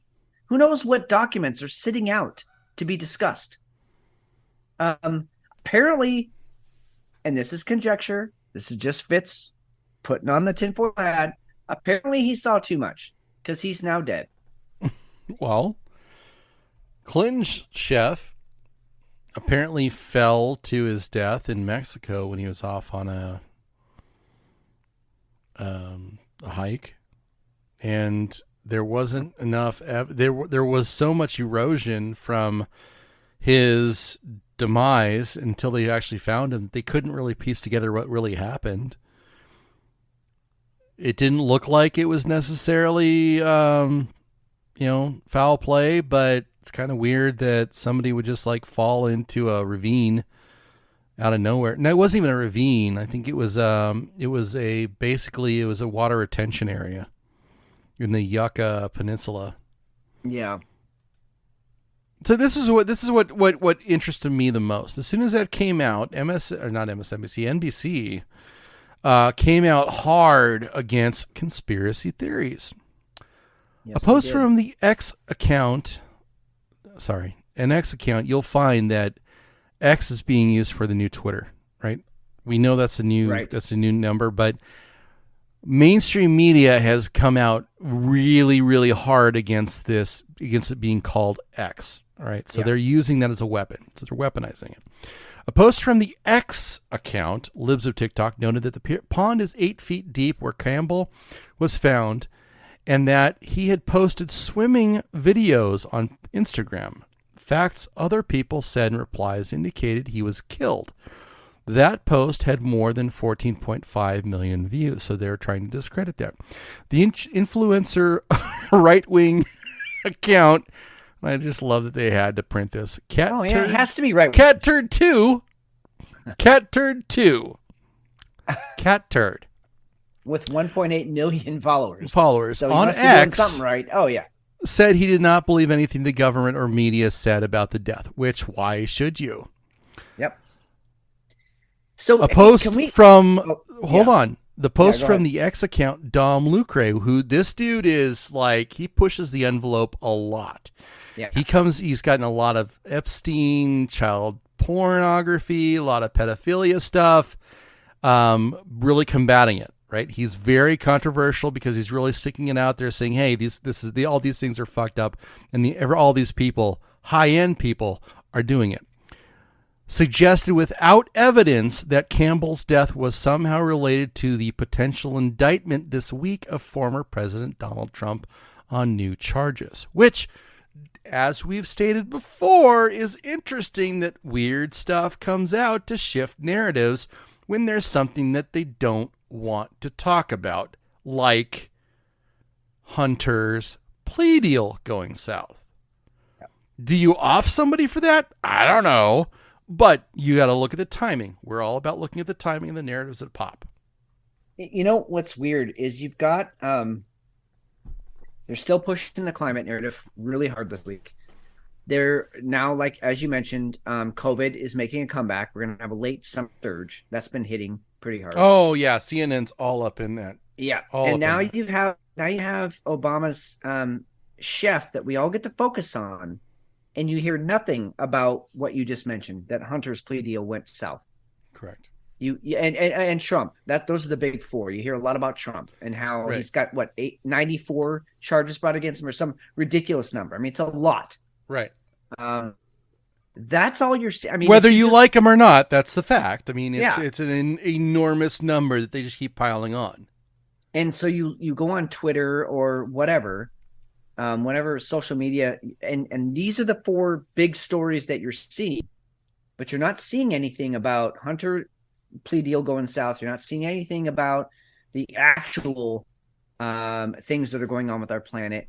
You don't see anything about the fact that Syria has just announced that they are in a deal with Russia, that Russia is going to send boots on the ground troops over to Syria to help them, quote unquote, get rid of foreign entities. Also, I have on very good authority from a couple of buddies who are in the service and one whose son is in the service. We have troops going to Syria right now. There's Air Force, Marines, and Army all headed to Syria at the moment. So that could be the new battleground, the new, I don't know, headline. So look for something happening in Syria here pretty quick, because we have troops going there as we speak. And it's being very hush-hush. You hear about that in mainstream media. They don't want you knowing about that. So just look for that hitting something, that, of course, Russia or some bad player, some terrorist group will set off something in Syria. And so we'll have to justify our troops being there. Okay, but so today... let's see, we had the news broke that there was Chinese COVID labs in California. Yeah. 3 days ago, we sent $340 million worth of arms to Taiwan. Today also broke that there is suspected Chinese hacking in all of the major West countries' computer infrastructure. Chinese and Russian. They were teaming up. Yes, right. Yes. Yep. So, can we pivot off of Ukraine now? I mean, I keep seeing money being sent there, but the narrative looks like it's like even or it's about to shift. Yeah. Well, it's going to have to, because they're great, quote unquote, offensive, counteroffensive, absolutely failed. I mean, it is on the level of a shit. I can't even. I mean, what are some of the great failed military, advances ever? This one really fell on its face, and so we're not hearing about that either. Of course, I mean, if you read the mainstream media, Russia's lost more troops than Ukraine has in the last 2 months, which is completely false. Ukraine literally has been running up against a fucking wall and dying for it. And so, I mean, yeah, they're going to have to switch some kind of narrative. There are conscription videos coming out left and right about them just like grabbing people off the street and sticking them in cars and taking them to the front. Yep. Yeah, and then I sent a video earlier in the week, one of the few videos I found this week, but they were actually using Hollywood props to make it look like there was this Ukrainian, wasteland that these Ukrainian troops were coming in to, free everybody. And then I guess they yelled cut. And then all these people came in and started picking up what was supposed to be concrete and steel rebar. In the church, right? In the church. And it looked like, and it was just foam. See, and that's a perfect example because somebody said, oh, well, because I responded to that. And I put up it was a bullshit meme or something like that. And somebody responded back to me like, well, some of those areas, some of those churches actually use very pliable building materials that are really light. What? No, I swear to God, it's on the. It wasn't even a soldier. You could clearly see he was a fucking techie. It was bullshit, but that's why they do things like that. I know. It's all Hollywood. Ukraine and Hollywood are synonymous at this point. I mean, hey, let's stay with the the Hollywood, the wonderful aspects of video. Can we do that? Oh, yes, please. Let's go to Glitch McConnell. Partisan cooperation and a string of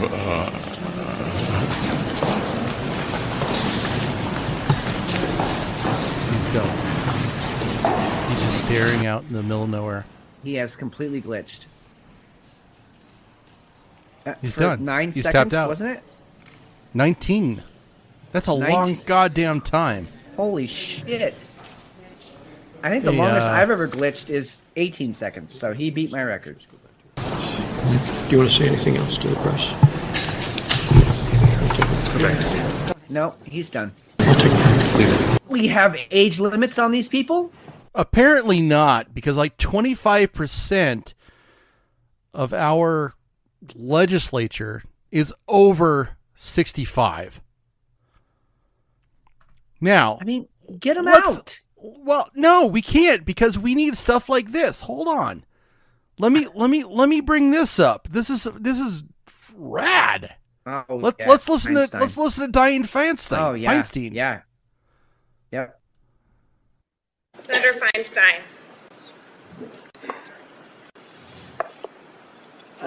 Say aye. Pardon me? Aye. Yeah. Just say I would like to support a yes vote on this.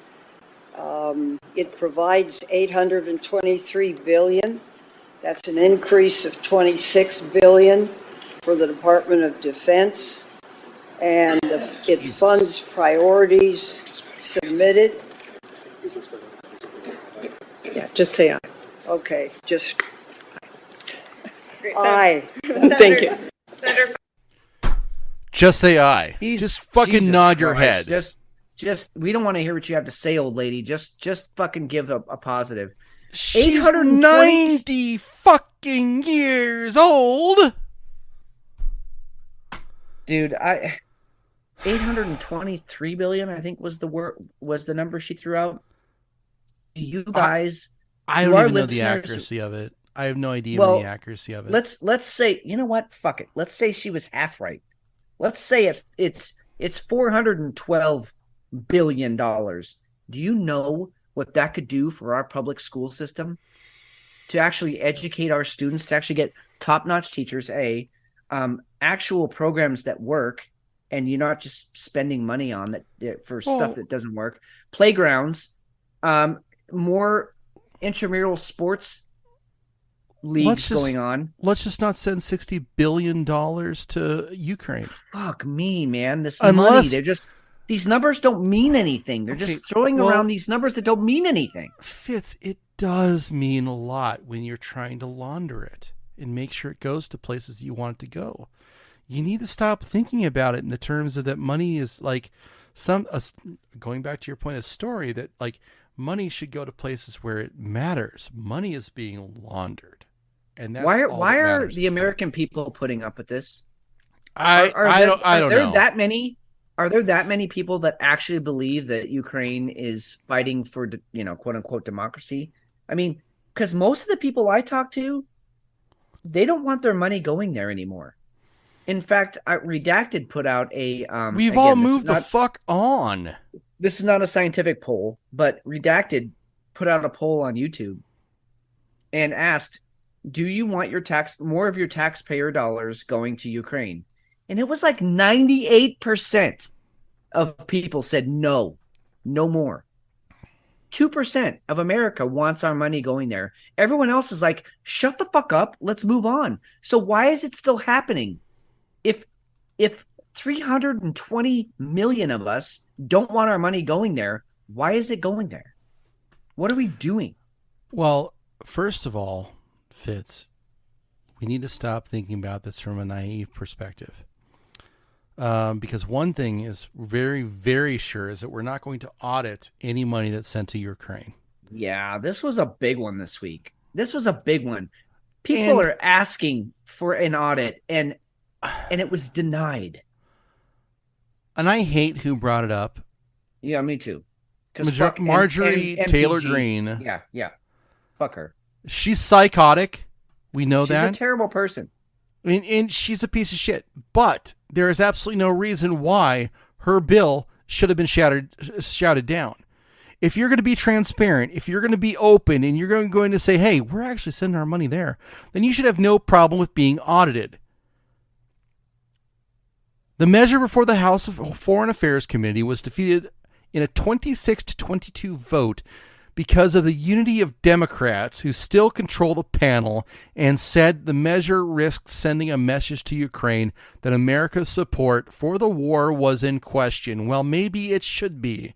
Maybe it is. Maybe you should stop assuming that we give a shit. Why are we so afraid to ask questions? Why are we going back to this is not the time to be divided, Gregory W. Meeks of New York.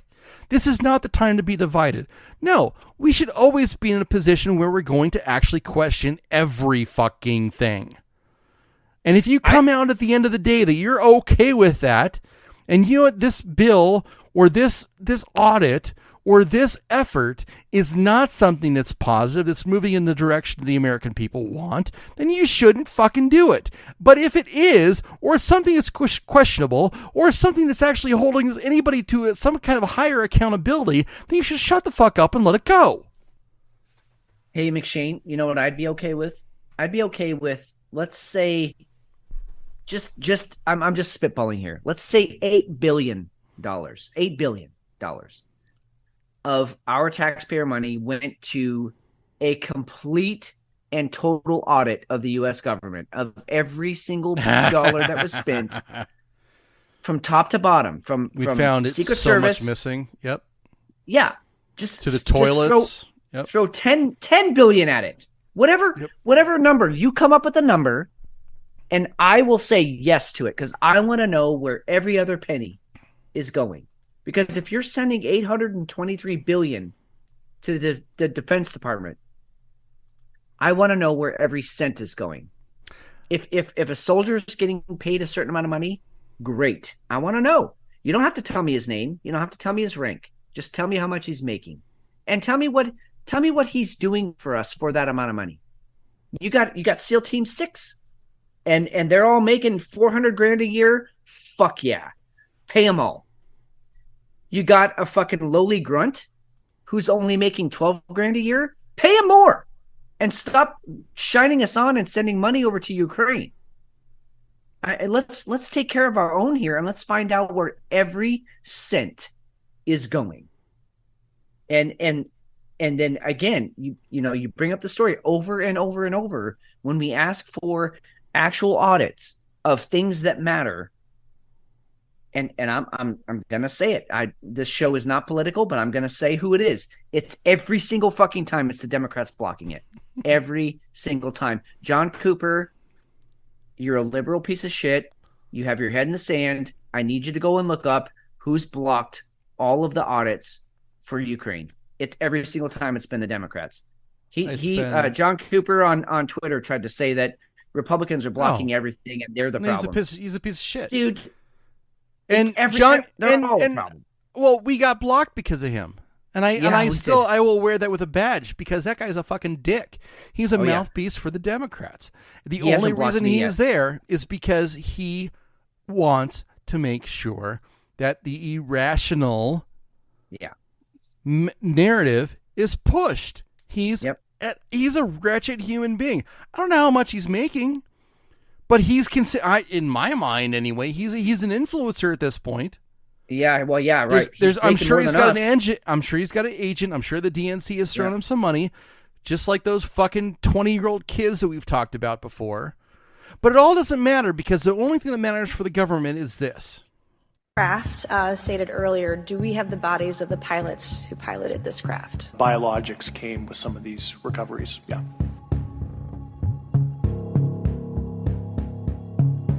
Aliens. Were they, I guess, human or non-human biologics? Non-human, and that was the assessment of people with direct knowledge on the program I talked to that are currently still on the program.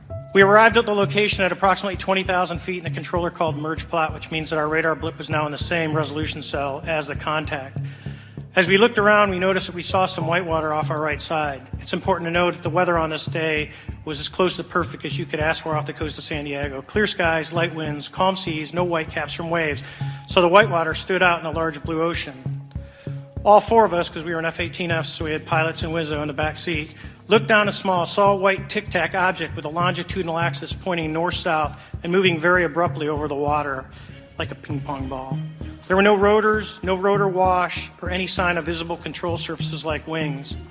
As we started clockwise towards the object, my Wizzo and I decided to go down and take a closer look with the other aircraft staying in high cover to observe both us and the tic-tac. We proceeded around the circle about 90 degrees from the start of our descent, and the object suddenly shifted its longitudinal axis, aligned it with my aircraft, and began to climb. We continued down another 270 degrees. We went nose low to where the tic-tac would have been. Our altitude at this point was about 15,000 feet, and the tic-tac was about 12,000. As we pulled nose onto the object, within about a half mile of it, it rapidly accelerated in front of us and disappeared. Our wingmen, roughly 8,000 feet above us, lost contact also. We immediately turned back to see where the whitewater was at, and it was gone also. So as we started to turn back towards the east, the controller came up and said, "Sir, you're not going to believe this, but that thing is at your cat point roughly 60 miles away in less than a minute. You can calculate the speed." What steps do you think you have to be taken to improve a pilot's UAP reporting, be it military or commercial? Right now, we need a system where pilots can report without fear of losing their jobs. There is a fear that the stigma associated with this topic is going to lead to professional repercussions, either through management or perhaps through their yearly physical check. So having a secure system, reducing the stigma, and making this information available through the public is going to reduce the concerns that aircrew have. Mr. Grush, finally, do you believe that our government is in possession of UAPs? Absolutely, based on interviewing over 40 witnesses over 4 years. And where? I know the exact locations, and those locations were provided to the Inspector General and some of which to the intelligence committees. I actually had the people with the firsthand knowledge provide a protected disclosure to the Inspector General. How do you know that these were not our aircraft? Some of the behaviors that we saw in a working area, we would see these objects being at 0.0 Mach, that's zero airspeed, over certain pieces of the ground. So what that means, just like a river, if you throw a bobber in, it's going to float downstream. These objects were staying completely stationary in Category 4 hurricane winds. These same objects would then accelerate to supersonic speeds, 1.1, 1.2 Mach, and they would do so in very erratic and quick behaviors that I don't have an explanation for. What astonished you the most about the flight capabilities of these Tic Tac, very briefly? The performance. absolute performance. It was. And you're not aware of any other objects that anybody in the world has, in this world, that has those capabilities? No, I think it's far beyond actually our material science that we currently possess. That's what the government pushed this week. While everything else was going on, everything we've talked about, that was the narrative. Well, and nobody gave a shit. It was amazing. It's surprising to me that because do you remember back? I mean, COVID was happening. Trump was saying what Trump says, just dumb shit. And then the CIA came out it was the Department of Defense came out and said, yes, we have these videotapes of our Navy pilots encountering UFOs. And we talked about this on our show. It was probably one of the first 10 or 15 shows we did. Yeah. And no one batted an eyelash. Nobody cared. It was like, wait, but Trump said this really dumb shit, and COVID is killing a billion people a day. I mean, it was outlandish, and no one cared that there was UFO. And here we are again. I think this is the fourth, maybe fifth iteration of this breaking news story. Government admits there's such things as UFOs. I think number one, we all have, UFO fatigue. I think we all know it's yes, we've either had personal experience, because I've seen shit that can't be explained. I know what actual aircraft that are built by humans can do and what they can't do, and I've seen stuff that is not explainable. Or we've seen enough shows, or there's enough YouTube videos out there that show actual UFO evidence. I mean, we're just, it's like, yeah, okay, and we already know they're real. Tell us something we don't know. Okay, great, but why am I having to pay $5 for a loaf of bread? Right. Why does milk cost $3? I can't do anything about aliens if they were real. Which is weird that you're pushing it on me. But let's go and talk about what actually matters. Yeah. Same with COVID. Like, I can't do anything about this. I mean, we all reached a point where it was like, okay, either you got vaxxed and you think that's going to save you, or you didn't get vaxxed and you think that's going to save you. Either way, shut the fuck up about COVID.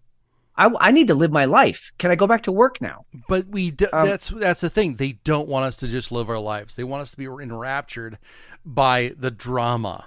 And if you're enraptured by the drama, you forget about the things that you have to actually deal with daily. You start going ahead and you start feeding into the bullshit, and you start putting emphasis on the bullshit, and then that bullshit starts to amount to even more, because suddenly it's like a megaphone of bullshit, because now you're doing it, your neighbor's doing it, the person across the town is doing it. Now we've got an exponential amount of people who are talking, oh my gosh, this is a thing, we need to pay attention to it. Yeah. It's absolute manipulation. That's what it comes down to. No, it is. And if you guys, if you don't see it, I'm sorry that you don't see it, because it's painfully obvious. Even if you're sort of, cursorily looking at things, you're going to see these all of a sudden, blah, every single news station you go on, it's global warming, blah. And of course, when it's fall and we're heading into winter, that narrative will go away. We won't hear anything about, the southern hemisphere burning to death. It'll be like, oh, well, no, we're okay. We're okay for another year. We're good. When you start seeing narratives, you can't not see them. I know there's a few stories we didn't get to, and that's okay. One of the stories that is kind of significant, we had this week three. I'm talking about space weather now, from the sun. We had three filament ropes released from the sun's surface. Now, there are explosions from the sun, which can cause a CME, a coronal mass ejection. Then there are these filament ropes that they're amazing to watch, and they're fairly rare. I would say we see one every 2 weeks, like 2 a month. This week we had 3 of them. They all came off of the sort of non-Earth facing, kind of ahead of us about 2 or 3 days, which is in Jupiter's orbit. So they were all aimed at Jupiter, which is odd. But they were, if you look at the scale of Earth, and how big the Earth is compared to these filament ropes that release. I mean, these things are 500-600 times larger than the Earth. I mean, it's ejecting more mass than the entire Earth off into space towards Jupiter. If any one of those is aimed at the Earth, it's a really, really bad day. We're all in the dark ages, and I hope you know how to make a fire. But none of them did. They all released off the other way. A couple of them caused a couple of minor solar storms here, only because proton storms, because our Earth's magnet grabs those protons releasing and sucks them in, a few of them. And so we had a couple of level 2 proton storms, nothing big. Very, if you can find the footage, in fact, there's a link on our show notes of one of them. Just absolutely. I mean, it's very humbling to realize how big these things are compared to the Earth, and that you're just a tiny speck on that Earth. And here's the thing that kills me for the photos that are taken. What was the satellite that you said that was being observed? SDO, the Solar Dynamics Observatory. Yeah. So it's important to note this is legit. This is actually, because you could, if somebody wanted to, they could say, "Oh, this is totally Hollywood." You know, yeah. Flat earthers love to debunk those, but there's like 7 satellites we have looking at right now. So and we're doing that specifically. It is absolutely amazing. The thing you need to remember is that when these particles eject from the sun, they just keep going. Yeah. So at some point, we're lucky that if we doesn't actually hit the Earth, it's really. Yeah, I mean, like I said, it's beyond a bad day. I mean, it's the end of all electronics. Period. No lights, no internet, no phones. You just need to know how to make a fire and cook a rabbit. We are joined by a Jefe. We're wrapping up the show here, Jefe. But so good timing. How's the night going? It's crap. Wait, I thought you guys got rid of craps. Apparently not. Apparently not. It's just shit show tonight. Hey, have you guys ever thought about transforming yourself into a collie? Oh, Jesus Christ, we're going here. Oh my God, that was scary looking. Why? This guy wants to identify as a dog. Not want to. He is a dog. Yeah. Yeah. Look, it's a very adorable. I want him to go rescue somebody from a well. Hey, Lassie. Except the wide shot, he looks really quite portly. The portly collie. Yeah, he's a big boy. That's a big fucking dog. There's absolutely no doubt about it. Okay, and at what point do you? I mean, okay. These are things that are not addressed in the article. Interesting article, but here's what wasn't addressed. Peeing, sex. What does he eat? I mean, these are like basic human functions that he's still going to have to do. I mean, does he take a shit in public and she picks it up for him?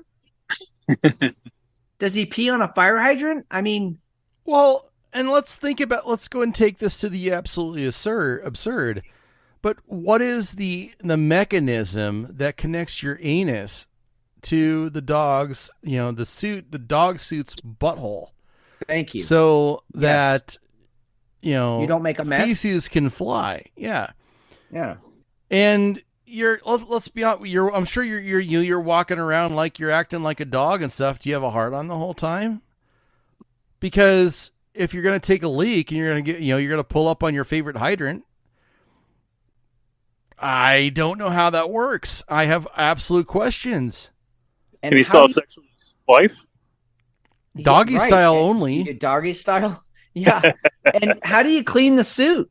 I mean, like anybody who's had to be in the same clothes for 4 days, I mean, there just comes a point at which you go, God damn, I fucking stink. How do you clean the suit? I mean, even astronauts have that problem. Yeah. What kind of social credit score is he going to have? Well, as long as he's not hurting anybody. That's an interesting question. I don't know. Or I mean, pissing on if you piss in public, it's going down. Well, he's got to act like a dog. What kind of social credit score does a regular dog have? He has to mimic the dog. Wait, does the owner's social credit score go down if your dog shits and you don't pick it up? Oh, yeah. No, it has to be the owner. No, nobody's going to blame the dog. So then he doesn't have one. It's the woman who's with him. She has the social credit score. She has to pick up his shit. You paid $14,161 for this. It's 2 million yen. What did he pay for? For the dog suit. For the suit. It's a suit.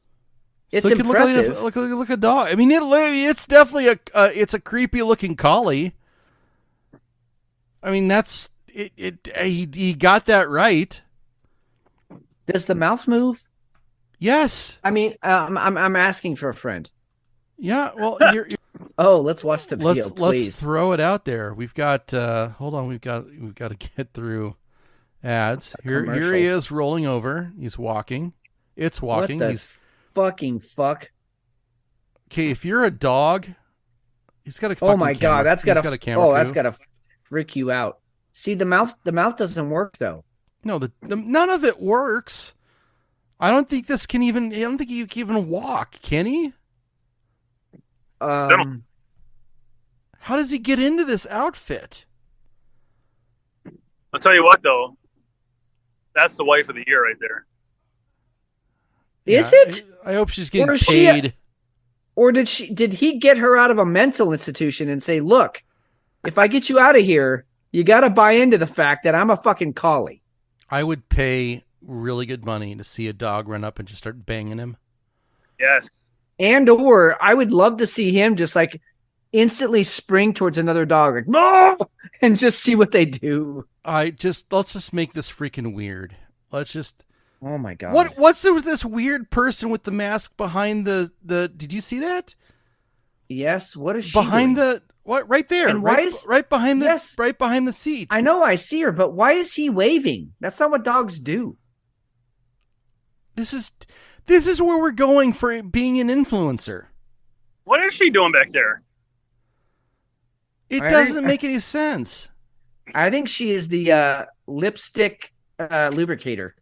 Yeah, because dogs fucking wave their fucking now it's waving. Really? That's what I'm saying. Why is he waving? That's not what dogs do. Why does Japan keep doing shit like this? No, it's right. You're right. I haven't seen him walk yet. No, he's not, because on this video he's on a trolley. He's in a cart. Yeah, he's in a trolley. He apparently can't walk. Dude, this is the most Japanese thing that ever Japanesed. Okay. Japanese is now a fucking word. It's a verb now. Thank you. What the fuck? Dude, they oh my god. This will be in show notes. You guys can go and look at it. I don't know what to do with this. This guy and all these people are like going up with, well, what is she? I think she may be his handler. Do you marry a dude that wants to be a collie? Well, women marry men. That could be your publicist. Yeah, I mean, women marry men that want to be babies. They change their diapers and shit. Oh God, where are we? How do you only have 30,000? How do you only have 30,000 followers? And this is the shit that you do. You know, I wonder how does he? I mean, that's not his wife, right? How does he find that person? And how many no's did he get first? Like when he pitched the idea. Oh, dude, this is a Craigslist. This was definitely Craigslist. Anybody who's ever been on Craigslist knows he found her on Craigslist. Desperately seeking a handler that can push my trolley around. I'm a man who identifies as a collie. Yeah. Yeah, and it was worldwide, and only one person took him up on it. Dude, I know we've talked about this before, but if we're now at the point where we can identify as basically whatever we want to be, I became a rough collie because I wanted to be an animal. And you're one, you can't even roll over. You dumb son of a bitch. Good try. Yeah, shake E your for effort, fucking you ass. fucking idiot. Yeah. Yeah, look, he can't even It's wag like his tail. he's just a shitty dog. It's like you're not even a really Yeah, he's the good worst dog ever. He's a... Ever. Oh God. What beer are you taking to bed? I'm taking the Midnight in Mexico. I actually want to have a Midnight in Mexico with this beer. Tremendously well balanced. The donkey show aspect is there for sure, but this is actually like you meet a sexy señorita out on a Mexican, cobblestone street, and she says, "Hey, señor, want to go to the dark place?" I don't know how you say that in Spanish, but and I say, yes, this is Midnight in Mexico. Let's go to the dark place, and we do, and it's lovely. The Drecker gets an honorable mention, but and actually could be part of the threesome, but it's probably gonna have to pay some money to be a part of this because Lord knows I'm gonna have to pay for it. So you got to pay your share. Anyway. Fantastic beer from North Jetty, and I actually can't wait to get back to that brewery. Just a really great experience. So, what about you? What are you taking to bed? I'm gonna go ahead and take to bed the Blackjack, and that is by Oakshire. And the main reason was that it was super unique, and there was so much going on there, and I loved drinking it. I really, really did, because every drink was a different kind of experience, and that was solid. The Rocky Road was good. It was really, really good.